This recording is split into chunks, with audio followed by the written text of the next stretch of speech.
अस्सलाम वालेकुम स्टूडेंट्स, उम्मीद है कि आप सभी ईमान और सेहत की बेहतरीन हालत में होंगे। आज हम क्लास 9th की बायोलॉजी से चैप्टर नंबर 6 एंजाइम की स्टडी करेंगे। अपनी प्रीवियस वीडियो में मैंने आपको इंट्रोडक्शन ऑफ एंजाइम्स के बारे में बताया था। आज हम कैरेक्टरिस्टिक्स ऑफ एंजाइम्स के बारे में पढ़ेंगे। Characteristics of enzymes. एंजाइम जो वर्ड है वो एक साइंटिस्ट ने डिस्कवर किया था जिसका नाम था विनहेल्म कैनली। विनहेल्म कैनली ने 1878 में डिस्कवर किया था एंजाइम के वर्ड को। उसने हमें बताया कि एंजाइम्स जो है वो किस चीज़ से बने हैं और उनका काम क्या है। एंजाइम बेसिकली बने होते हैं प्रोटीन से, जो कि मैंने अपनी प्रीवियस वीडियो में भी आपको बताया था कि एंजाइम्स जो है वो बेसिकली बने होते हैं प्रोटीन से, और प्रोटीन बना होता है अमाइनो एसिड से। अमाइनो एसिड जो है वो अरेंज्ड होते हैं या तो लॉन्ग चेन में या फिर क्वाइल शेप में। दो इनकी शेप होती है, या तो वो लॉन्ग चेन में होते हैं या फिर क्वाइल शेप में होते हैं, जिसको कहा जाता है ग्लोब्यूलर स्ट्रक्चर या फिर 3D स्ट्रक्चर। ठीक है, क्या कहा जाता है? ग्लोब्यूलर स्ट्रक्चर या फिर 3D स्ट्रक्चर। यानी कि अब आपको पता चल गया होगा कि एंजाइम्स क्या हैं। ग्लोब्यूलर स्ट्रक्चर होता है उनका, और वो बने होते हैं प्रोटीन से। All enzymes are catalyst. जितने भी एंजाइम्स हैं वो सब के सब क्या हैं? कैटालिस्ट हैं, जिनको बायो कैटालिस्ट भी कहा जाता है।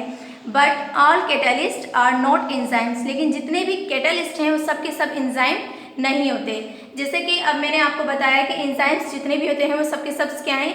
कैटालिस्ट हैं। अब हमने केमिस्ट्री में केमिकल रिएक्शंस के बारे में पढ़ते हैं। केमिकल रिएक्शन में क्या होता है कि कोई ना हर केमिकल रिएक्शन के लिए किसी न किसी कैटालिस्ट का इस्तेमाल किया जाता है। कैटालिस्ट का इस्तेमाल किया जाता है। तो केमिस्ट्री में जितने भी कैटालिस्ट इस्तेमाल होते हैं वो सब के सब एंजाइम नहीं होते। तो ये जो मेन बात है आपको याद रखनी है कि all enzymes are catalyst but all catalyst not enzyme. जितने भी एंजाइम्स हैं वो सब के सब कैटालिस्ट हैं, लेकिन जितने भी कैटालिस्ट हैं वो सब के सब एंजाइम नहीं होते। Catalysed enzymes millions time speed up then uncatalysed enzymes. यानी कि कैटालाइज्ड एंजाइम्स जो होते हैं, जिन एंजाइम्स को कैटालिस्ट कहा जाता है उनको कहा जाता है कैटालाइज्ड एंजाइम। वो मिलियंस टाइम स्पीड अप होते हैं अनकैटालाइज्ड एंजाइम से। जो एंजाइम्स कैटालाइज्ड नहीं होते उनसे मिलियंस टाइम स्पीड अप होते हैं कैटालाइज्ड एंजाइम। ठीक है, in chemical reaction enzymes not consume but catalyst are consume. Chemical reactions जो होते हैं हमारी बॉडी के अंदर, वो उनमें क्या होता है कि वो सारे के सारे केमिकल रिएक्शंस अंजाम दे रहे होते हैं एंजाइम्स। एंजाइम्स जो हैं वो हमारी बॉडी के अंदर सारे केमिकल रिएक्शंस कर रहे होते हैं। जब केमिकल रिएक्शन कंप्लीट हो जाता है तो एंजाइम कंज्यूम नहीं होता। वो जैसा केमिकल रिएक्शन कर रहा होता है वो वैसे का वैसा ही रहता है केमिकल रिएक्शन करने के बाद। But catalyst consume. लेकिन केमिस्ट्री में जितने भी कैटालिस्ट इस्तेमाल किए जाते हैं केमिकल रिएक्शंस के लिए, तो वो क्या होता है कि केमिकल रिएक्शन कंप्लीट होने के बाद वो कैटालिस्ट कंज्यूम हो जाता है, खत्म हो जाता है। लेकिन हमारी बॉडी के अंदर जो केमिकल रिएक्शन हो रहे होते हैं, एंजाइम जिनको सरंजाम दे रहे होते हैं, एंजाइम उनको करने के बाद कंज्यूम नहीं होते।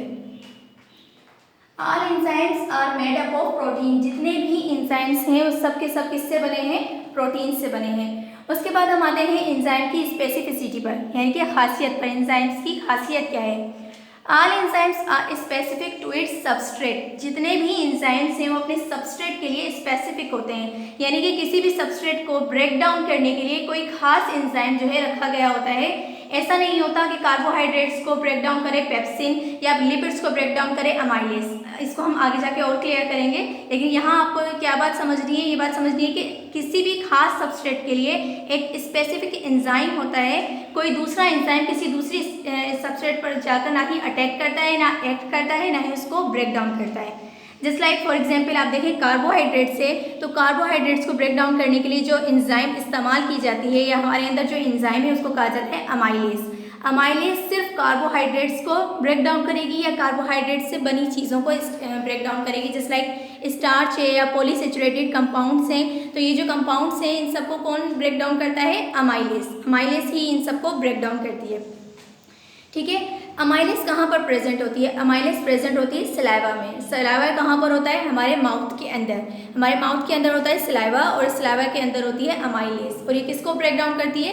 कार्बोहाइड्रेट्स को। जो भी डाइट हम लेते हैं या जो भी फूड वगैरह हम खाते हैं उसमें जो कार्बोहाइड्रेट्स होती है उसको ब्रेक डाउन करती है अमाइलेज। और अमाइलेज की जो ब्रेकिंग, कार्बोहाइड्रेट्स की जो ब्रेकिंग डाउन है वो कहाँ से शुरू होती है? माउथ से। माउथ से ही शुरू हो जाती है। जब भी हम कोई डाइट लेते हैं तो हमारे मुँह के अंदर से ही कार्बोहाइड्रेट्स की ब्रेकिंग डाउन स्टार्ट हो जाती है। उसके अलावा दूसरी जो एंजाइम है वो है पेप्सिन, और पेप्सिन किसको ब्रेक डाउन करती है? प्रोटीन को। और उसके अलावा है लाइपेस, लाइपेस ब्रेक डाउन करती है लिपिड्स को।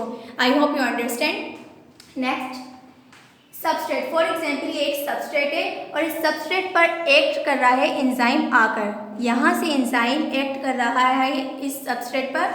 तो इस सबस्ट्रेट की ये जो जगह है, जिस जगह पर आकर एंजाइम एक्ट करता है, उस जगह को कहा जाता है active site.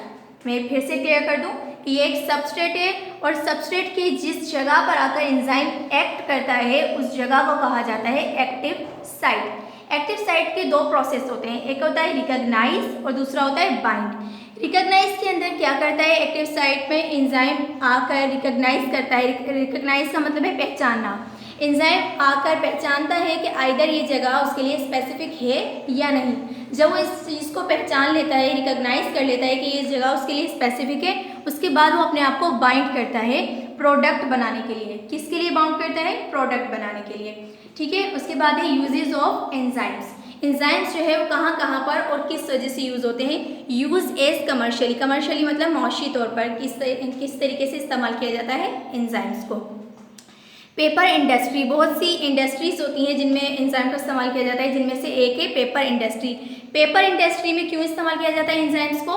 For paper making. Paper वगैरह बनाने के लिए एंजाइम को इस्तेमाल किया जाता है सेलुलोज के जरिए। टू गेट सेलुलोज, सेलुलोज को इस्तेमाल किया जाता है, सेलुलोज के जरिए इस्तेमाल किया जाता है पेपर बनाने के लिए। उसके बाद है फूड इंडस्ट्री।